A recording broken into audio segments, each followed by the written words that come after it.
I'm filling in for my brother Don. I'm the replacement speaker. Like any older brother, his last words were, we got a good thing going at CJI, don't mess it up. So I just want to do okay. I'm like the Geico commercial. I want to do well enough that we get invited back. So, hello CJI.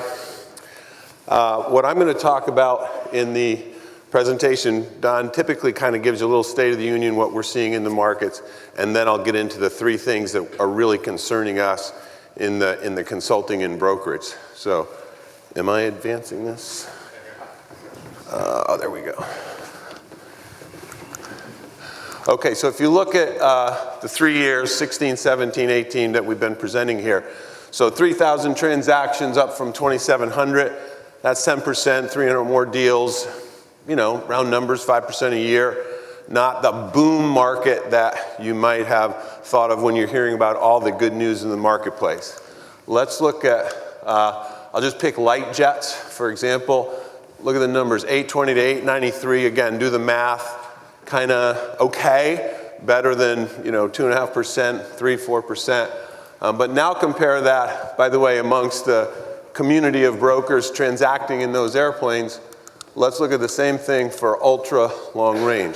55 transactions more in 2 years. 55 is 50% of 110. That's, when we talk about boom times, those are the boom times, okay?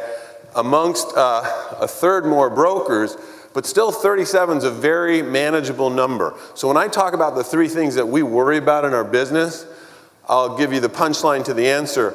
It's what you've already heard about a little bit today. Cooperation, coordination amongst the facilitators that are here in the room. Peer broker to peer broker, and then interacting with the management company, banks, manufacturers, etc., attorneys. So that's kind of just our state of the union. By the way, if you go from the light jet market up through the ultra long range, it's fairly linear, that the mid-size is doing a little better than the light, super mid doing better than the mid, large cabin doing better, but this is the kind of the bright shining star in the. So GTS is the term I just learned a couple of weeks ago, and I'll clean it up because this is such a revered group. Google that stuff, okay?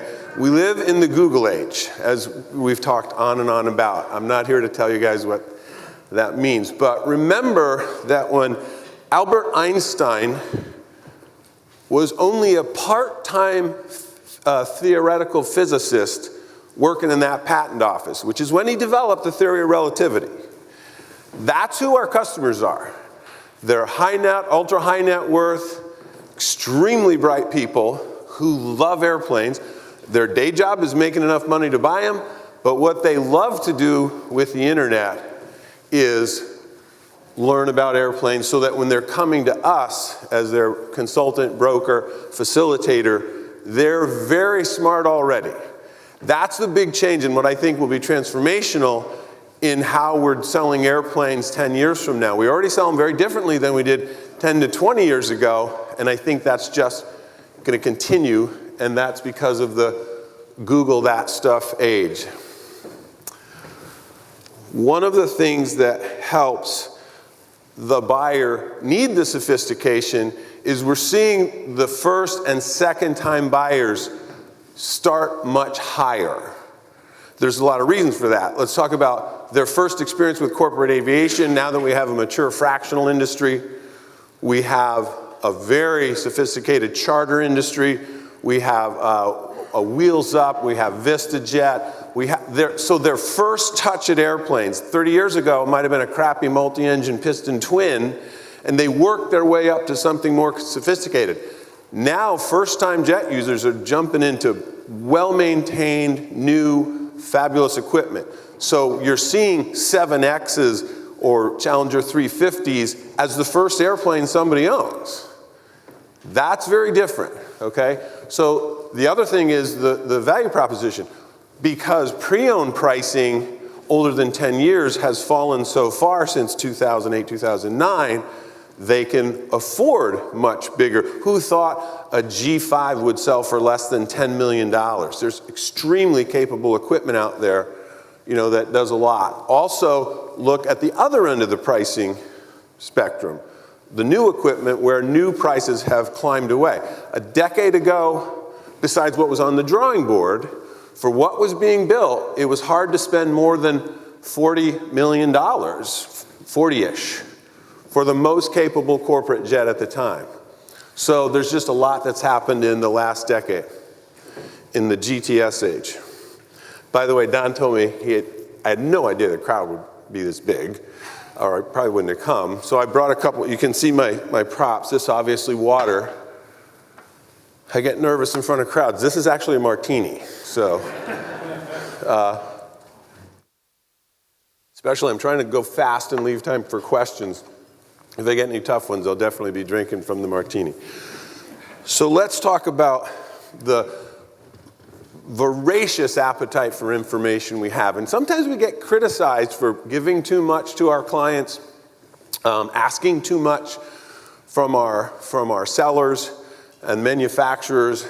But my only comment to that is it's just going to keep going that way. It's not going to be obviously less data. Our job's just going to be packaging enormous amounts of data into meaningful bundles for our customers. Okay, I want to talk about where are we buying from and selling to, and then we'll talk about being a global industry. But if you look at, everyone knows the United States has had a run with a 25,000 point Dow, round numbers, and enormous creation of wealth. In 16, the US produced or consumed 60% of the airplanes built. Went to 65% in 17, 72% in 18. Now that's a spike. Remember when the BRIC countries were all emerging? The US consumption of airplanes dropped below 50% for 1 year, and then hovered between 50 and 60, which was the normal, typical global distribution. 72% of the airplanes traded were in the United States. If you look at where we look at those three transactions two ways, because of course there's a buyer and there's a seller, right? The people tend to like to trade locally. Airplanes are no different, but that's what makes me challenge. Are we really a global market? If everybody likes to buy from their home country or sell into their home country, are we really a global market? And what are those challenges of crossing those borders? So, and by the way, we do this categorically as well. When you get down to the light jets, they're much more parochial. They tend to stay home and go to a place home because the values are smaller, and the more you move up into that towards the ultra long range spectrum, they tend to cross borders much quicker and more commonly. But there's still a very heavy predominance. If you're in Western Europe, you look in Western Europe first, you look in the United States next. And you could just repeat that logic across the globe. We care more about that because consuming 72% of the markets and being a US-based company, we care a lot about that. 17 was the first year that our buying outpaced our selling for units. 18, our buying dwarfed our selling for units, and of course dollar volume, because you tend to buy more expensive airplanes than you're trading out. So we think very much like buyers, asking voraciously for that information that we need to help make a good purchase for our customers. Let's talk a little bit about, the challenge was, are we really a global, industry if people like to buy close to home and sell close to home? Let me make a distinction, first of all, and I'll just talk about brokerage and consulting because that's what I understand the best. The difference between being a global company and a domestic company that does business globally. That's two different things. And by the way, it changes when you're buying or selling. When you're selling, no matter where you are, when you're on a handful of websites, you're a global seller. Exposure today is not the issue. So let's think more from the buying side. Let's look at the organizations that we love to do business with. The international, here's who I consider to be global companies because of their footprint. Certainly Jetcraft, the locations. Jahida and Chad Anderson have done a great job building. Freestream has international and US operations. Steve Verzano, while he's based in London, is as global a footprint as we've seen. Global Jet Monaco, those guys that are doing business all over the globe because they have assets in place. As opposed to a company like Guardian Jet, where most of our clients are in the US and we're buying and selling from all around the globe. Look at what Brian Proctor and Johnny Foster did with NARA. It's now IADA, International Association of Dealers. Asian Sky, huge new addition to that group. So we're working very hard to become a global company, but I'm a numbers guy. I just love watching the statistics to see what they say. So those to me are just, we just heard Dare to Dream. I think that was a great presentation. I think what we want to do is resign ourselves if you don't like the amount of information that's being traded, but just coordinating amongst each other. Because if you look at our approach to kind of what makes us different at Guardian, looking at the asset management over the life of the asset, doesn't make us different. There's a lot of people that do it extremely well in the room. But that's our focus. Then before you even get to the short list of finalists, you had to go through the financing and the capital issues. You had to go through how they will operate it, the management companies. You had to go through, the attorneys have to be there for the entities. So all that work gets front loaded before the transaction occurs. And I think that's the key to genuinely becoming a global economy. So hope I've stayed within my time, but any questions? I'd love to hear any questions about what you think of my 3 challenges to being genuinely a global community. Thank you. Okay, any questions? You have one on Slido, and it was, you mentioned we're selling airplanes differently compared to 10 years ago. Can you expand on that further? Sure. So first of all, and I'll just, a little bit about, I'll just use a corporate customer in the United States because we have a nice business of Fortune companies. 3 decades, if you got the NBAA registry, it was all pilots. They were primarily military background, and aviation was still kind of a black box, a black hole. Nobody wanted to talk about it. They didn't answer to anybody in their budget. So several things happened to that to change that, because high net worth individuals have, for the most part, behaved very similarly, except now they have more information. What happened in the United States, a couple of things. Sarbanes-Oxley back in 2008, now the officers of those corporations are civilly and criminally liable. And so when they go buy expensive airplanes, they want to study. They want to see support to that. So the flight departments want to be able to integrate to the corporation, kind of seamlessly be aligned with corporate goals, and they think about the asset. Look at leasing. Leasing's we go on for days for leasing. People used to lease to get it off the balance sheet. And we didn't have to think about it, it's a lease. Well, now a capital lease is very much a balance sheet item. And leasing relative to debt, which interest rates have gone up, but not as much as lease factors have gone up because of the intelligence that the lessors have about residual values. So very different conversations. Is leasing a good idea? Is debt a good idea? Is cash a good idea? So that's just a couple of ways that things are different. More transparency, more visibility. Hey, Al. Yeah. So, Mike, in the commercial space, ISTAT is in the process of collecting data on used sales and the like. I think I haven't got used, I still call it NARA. I can't do the other acronym just yet. Can't sign in the phone or any of that sort of thing. But do you also see transparency in sales prices and culling of that data. Do you see us moving into that direction? Thanks. So the sale pricing is going to be, it's not real estate. We can't go to town hall and look it up. So it's still going to be very much an intelligence exchange trade, right?